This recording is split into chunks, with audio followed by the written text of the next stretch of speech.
Here's a good way to tell if a Cummins EGR valve is stuck open.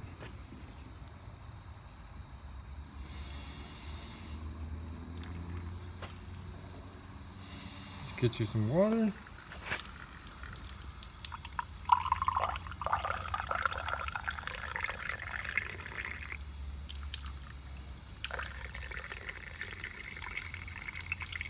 It should hold water.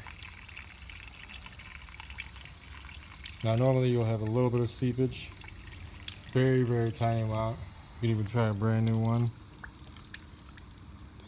You'll see some of them may have a little tiny bit of seepage that leaks out after about 5-10 minutes. But this one's definitely stuck open.